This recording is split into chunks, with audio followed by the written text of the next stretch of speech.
Sophie Maire, dans les voitures aujourd'hui. Oui, effectivement, le parc des expositions se part de ces belles automobiles, mais également motos, pour le tout nouveau salon du parc des expositions qui est Automoto Classique, qui aura lieu donc du vendredi 23 au dimanche 25 novembre. Qu'est-ce que les gens vont pouvoir et le public va pouvoir découvrir ici sur place sur ce parc des expositions ? Alors, c'est l'ensemble du parc des expositions qui est utilisé, donc sur 20 000 mètres carrés. On va avoir à la fois des motos et des autos exposées, mais aussi des commerçants avec des gens qui refont les voitures. Donc, ça peut être des carrossiers, des selliers, des réparateurs automobiles, des pièces détachées aussi, auto et moto. Donc, un espace qui est consacré à cela. On a souhaité aussi, au cœur de ce salon, pouvoir proposer des expositions uniques. Donc, nous avons 27 véhicules Lorraine Dietrich, c'est notre exposition phare sur ce salon. Une voiture 100% Lorraine, puisque une des usines était à Lunéville. C'est aussi une marque de voiture disparue.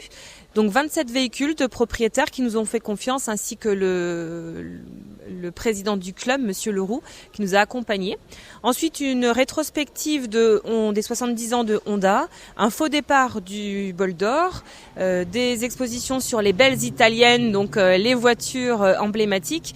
Donc vraiment, on essaie au cœur de ce salon de transporter les gens. Alors pour certains c'est les souvenirs, pour d'autres un côté nostalgique parfois, puisqu'aujourd'hui beaucoup d'électronique dans les véhicules et on se rend compte que les gens aiment beaucoup encore la mécanique auto et moto, d'où ce salon et ces expositions mises en scène. Alors l'Italie aussi mise à l'honneur pour une soirée ? Non. Il n'y a pas le repas ? En fait non, on n'a pas assez d'inscrits, donc on a annulé. Ouais. On a annulé. On essaie de voir si on peut refaire un autre dîner, mais d'accord. Ouais. Alors, les gens sur place vont pouvoir faire acheter auprès de certains commerçants ? Oui, alors effectivement, je parlais des pièces détachées ou de produits d'entretien auto-moto. Il y a aussi des miniatures, il y a des artistes qui sont présents, qui font des choses autour de la voiture, parce qu'on n'achète pas toujours une voiture de collection, donc on peut se faire plaisir différemment. Et quelques voitures aussi qui sont exposées, qui sont à vendre au cœur de ce salon. Donc de quoi faire quelques emplettes, effectivement, pendant cette manifestation. Est-ce que les garages ou les grosses concessions seront présentes ? On a quelques concessions de la région qui nous ont fait confiance, qui nous accompagnent et qui sont aussi partenaires du salon. Mais je tiens surtout à remercier l'ensemble des clubs et associations qui nous ont accompagnés. Donc on en a 19 aujourd'hui, soit des clubs multimarques, soit des clubs sur une seule marque présente, qui ont mobilisé l'ensemble des membres de leur club pour venir montrer les joyaux de leur club. Ils sont présents dans le hall A dédié à cela, et aussi Fench Militaria qui nous accompagne sur des voitures américaines militaires. Le côté pratique de la manifestation ?